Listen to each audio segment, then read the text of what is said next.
Before we begin, viewer discretion is strongly advised. The following is for educational and entertainment purposes only. The already explosive federal trial of Sean Diddy Combs took a turn into the annals of hip-hop's darkest chapter, as Marion Suge Knight, the once feared head of Death Row Records, prepared to testify. Appearing via grainy video link from the state penitentiary where he is serving a lengthy sentence, Knight's presence, even virtual, sent a chilling wave through the courtroom, promising to unearth vendettas and conspiracies that had haunted the music world for nearly 3 decades. Diddy, visibly unnerved, watched the flickering screen where his arch-nemesis materialized, a ghost from a violent past Diddy thought he had long buried. Suge Knight, his voice raspy but filled with a cold, simmering fury, didn't just rehash old rivalries. He leveled a direct and horrifying accusation that Sean Diddy Combs was a central figure in the intricate and deliberate plot to murder Tupac Shakur in Las Vegas in 1996. The New York federal courtroom buzzed with an almost unbearable tension. Sean Diddy Combs, the defendant at the center of a sprawling sex trafficking and racketeering trial, had already endured weeks of devastating testimony that had systematically dismantled his public persona. Each day brought new allegations, fresh horrors, and the palpable sense that his empire, built on music, branding, and carefully cultivated power, was teetering on the brink of absolute collapse. The prosecution, relentless in its pursuit, had made it clear they intended to prove a decades-long pattern of criminal behavior, arguing that Diddy's alleged abuse of women was just one facet of a larger, more sinister enterprise built on violence, intimidation, and illicit dealings. They had already hinted at connections to past unresolved crimes, and now they were about to call a witness whose name alone evoked one of the most violent and notorious eras in music history. A large video screen was set up in the courtroom, facing the jury and the defense table. The prosecutor announced the people call Marion Knight, who will be appearing via remote video testimony from the Richard J. Donovan Correctional Facility. A collective gasp rippled through the gallery. Suge Knight, the former CEO of Death Row Records, Diddy's fiercest rival during the deadly East Coast-West Coast rap war, was about to testify. Diddy's reaction was stark. He leaned forward, his eyes narrowed, staring at the blank screen with an expression of utter contempt mixed with a visible unease. Suge Knight was not just a business rival. He was a man who had publicly accused Diddy of involvement in Tupac Shakur's murder for years, accusations often dismissed due to Knight's own criminal history and perceived vendetta. But to hear him testify under oath, even from prison, in Diddy's federal trial, was a development no one had truly anticipated. The video feed flickered to life, revealing Suge Knight, older, grayer, but his imposing presence and intimidating aura still palpable even through the screen. He wore a standard prison uniform, his face set in a grim expression.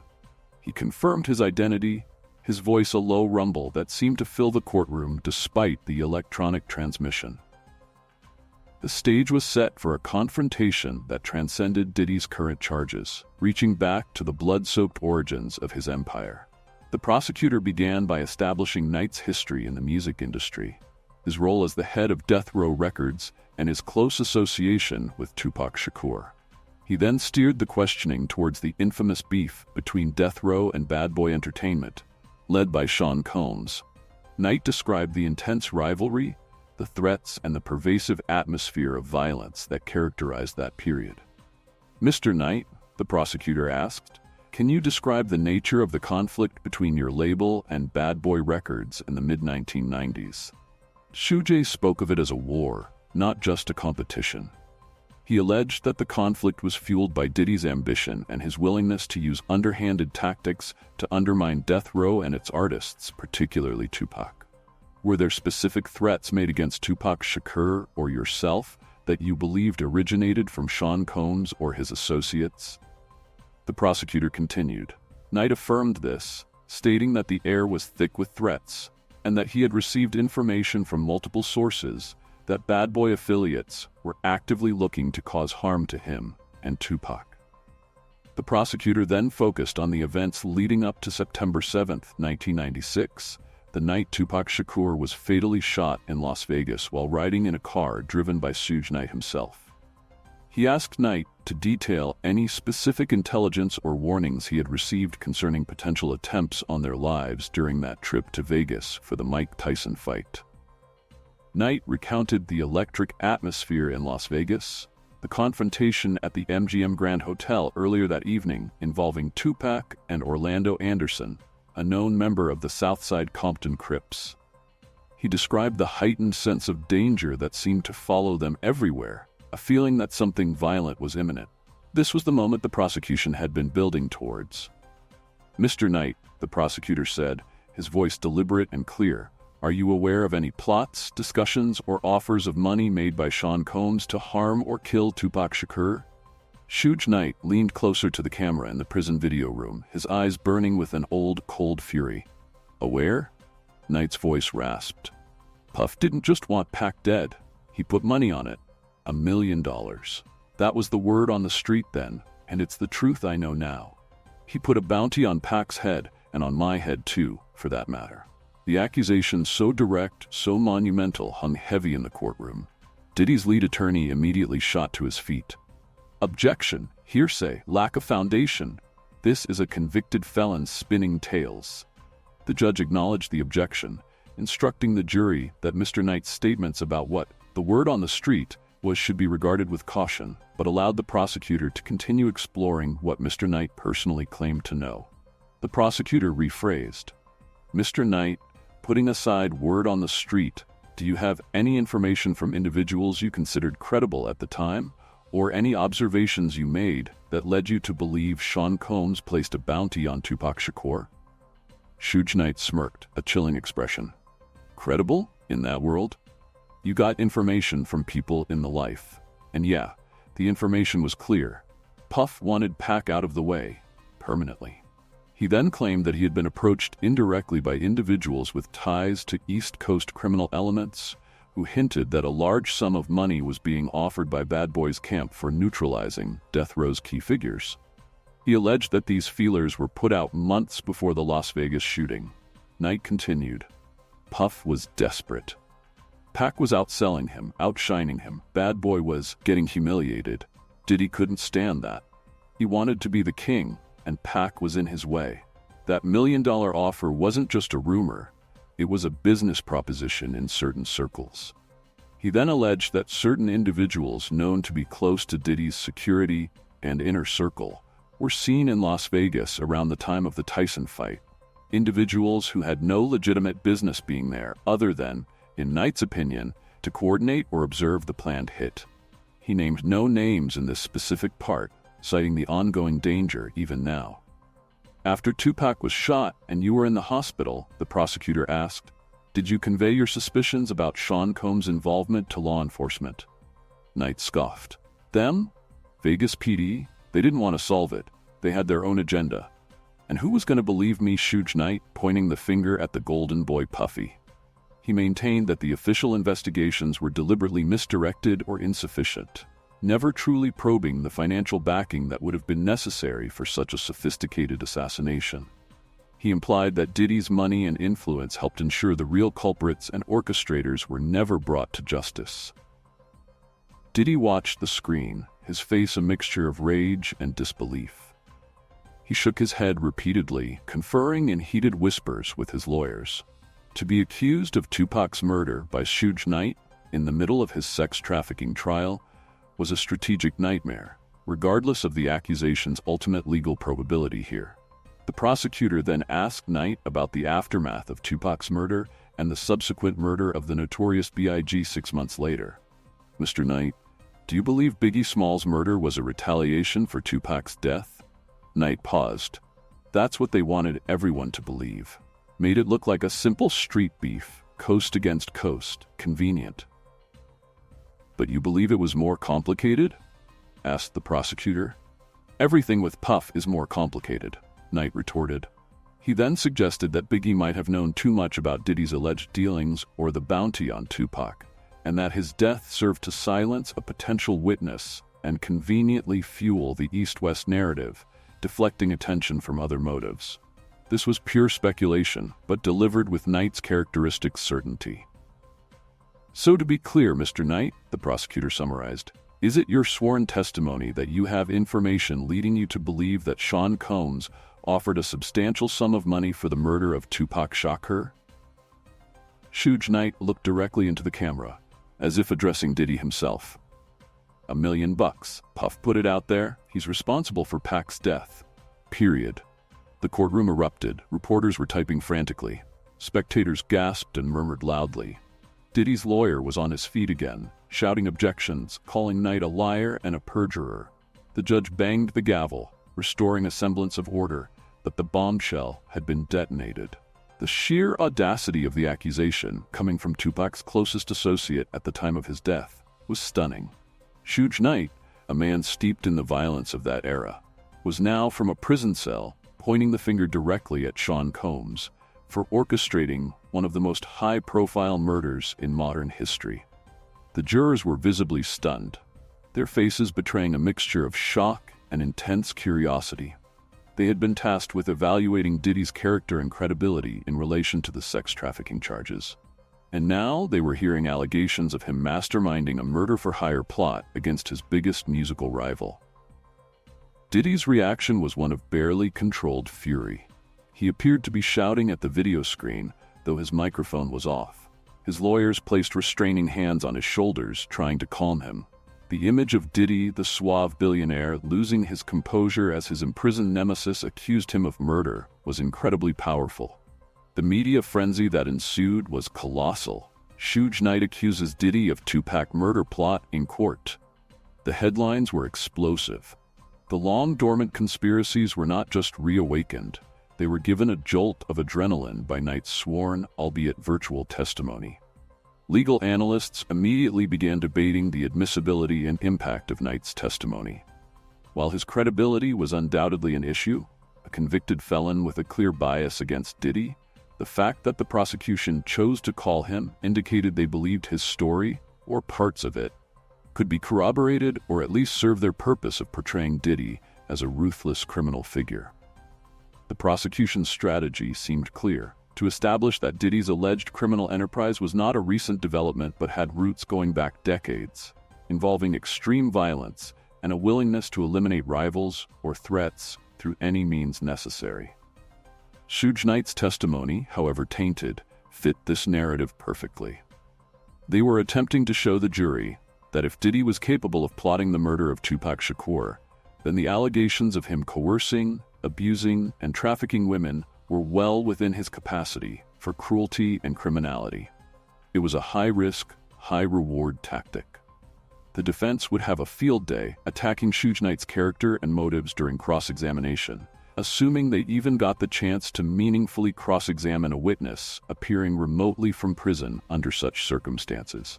They would portray him as an opportunist, settling old scores and enjoying the spotlight from his cell. Yet some of Knight's assertions, particularly about the $1 million bounty, had been rumored for so long and by so many different sources over the years that his testimony, under oath, gave them a new, more menacing weight. It was no longer just a street legend, it was now part of the official court record in Diddy's federal trial. Knight's claim that Diddy's money and influence helped misdirect the original Tupac murder investigation also played into the prosecution's theme of Diddy being a master manipulator, adept at evading accountability for his actions. It suggested a long history of obstructing justice. The testimony also served to remind the court of the sheer brutality of the death row bad boy feud, a conflict that Diddy was at the very center of. It painted him not as a reluctant participant, but as an active aggressor who was allegedly willing to escalate the conflict to murderous levels. For Diddy, this was another devastating blow to his already shattered reputation. To be publicly accused, in a federal trial, of involvement in Tupac's murder by Suge Knight himself was a public relations catastrophe of epic proportions, regardless of the eventual legal outcome of these specific allegations. The connection Knight tried to draw to Biggie's subsequent murder, suggesting Biggie might have been silenced because he knew too much about Diddy's role in Tupac's death, added another layer of sinister intrigue, essentially accusing Diddy of being involved in the deaths of both rap titans. This was the ultimate ghost from Diddy's past, a specter of violence and betrayal that had always lurked in the shadows of his success. Suge Knight, from his prison cell, was attempting to drag it into the harsh light of day, forcing Diddy to confront the darkest rumors of his career. The prosecution would likely argue that this alleged murder plot against Tupac was the ultimate act of control and elimination, a precursor to the patterns of coercion and abuse they accused Diddy of perpetrating against women years later. It was all part of the same alleged criminal mindset. The image of Suge Knight, a notorious figure himself, acting as a purveyor of truth against Diddy, was deeply ironic, yet strangely compelling. It was as if the demons of Diddy's past were rising up to demand a reckoning, one by one. The fact that this testimony was delivered via video link from a maximum security prison only added to the surreal and dramatic nature of the proceedings. It was a stark reminder of the violent world both men had once inhabited, and the long-lasting consequences of that era.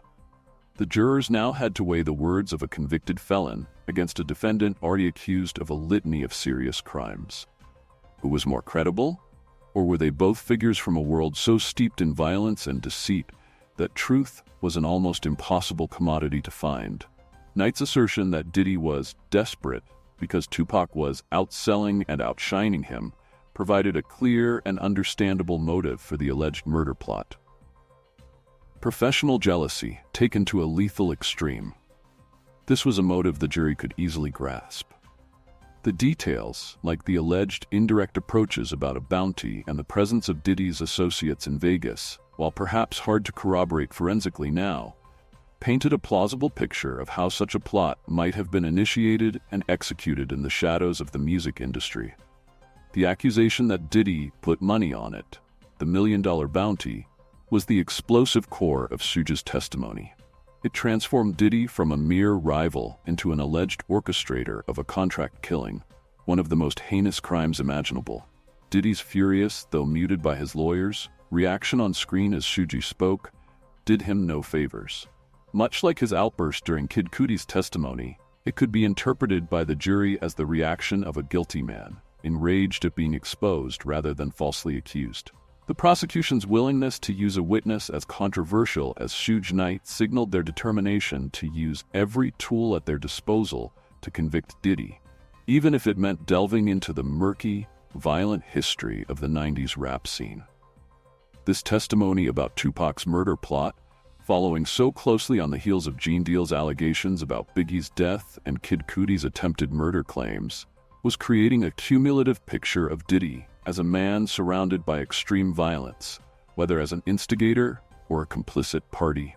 Knight's claim that the official investigations into Tupac's murder were misdirected, or that authorities didn't want to solve it, would resonate with many who have long believed in a cover-up or a failure of justice in that iconic case. He was tapping into decades of public suspicion. The specific detail of Knight believing Diddy put a bounty on both his and Tupac's head added a personal element to his testimony.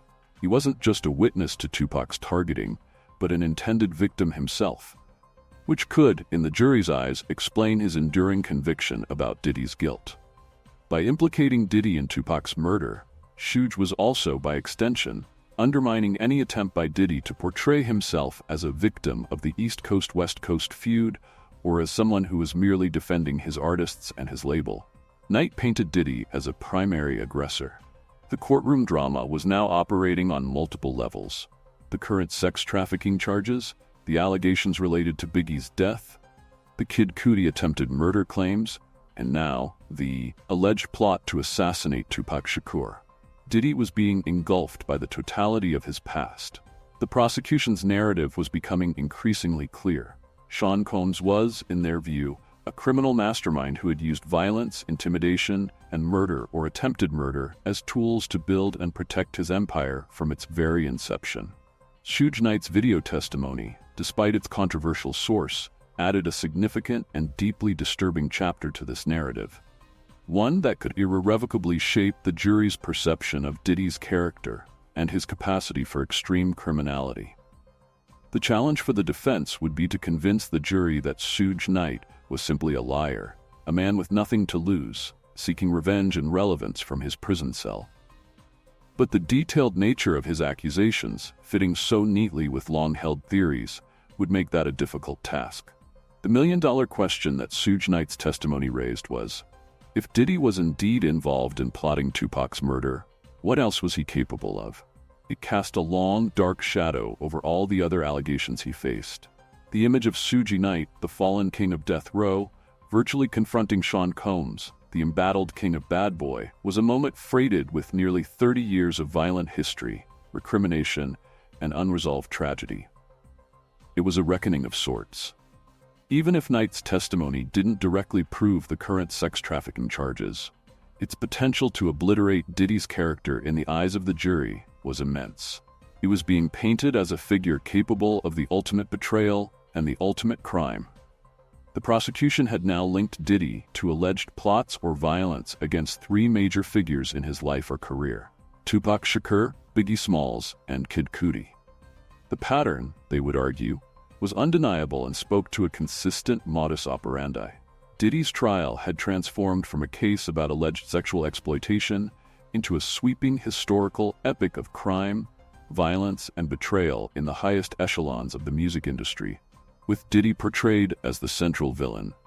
Suge Knight's raspy voice accusing Diddy of orchestrating Tupac's murder from a prison video feed was a haunting echo from a brutal past, now directly impacting Diddy's perilous present. The walls were closing in, not just from recent accusers, but from the ghosts of decades past.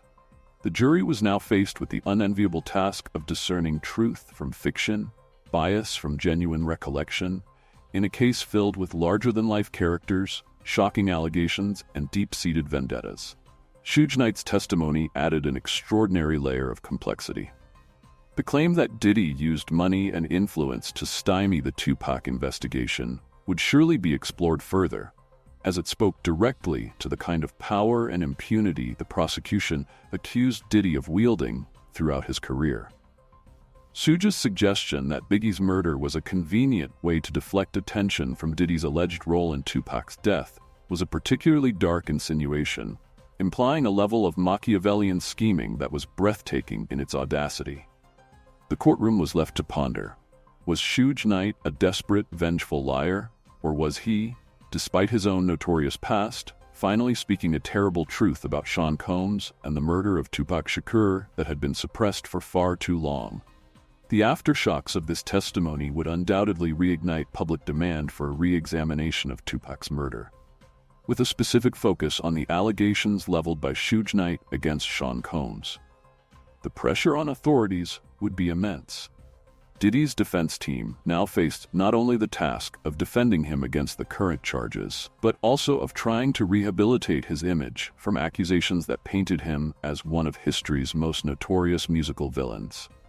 The silence in the courtroom after Suge Knight's video feed ended was profound, broken only by the frantic clicking of keyboards as reporters relayed the bombshell accusations to the world. Diddy sat, ashen-faced, the weight of yet another devastating testimony pressing down upon him. The prosecution had strategically brought forth a witness from Diddy's deepest, darkest past. A man synonymous with the violence Diddy was now accused of perpetuating in different forms. It was a calculated move to show the jury the alleged decades-long continuum of Diddy's ruthlessness. As the trial recessed, the question on everyone's mind was whether Suge Knight's explosive allegations, however controversial their source, would be the final blow that shatters any remaining doubt about Sean Combs' true nature, sealing his fate not just in this trial, but in the annals of music history.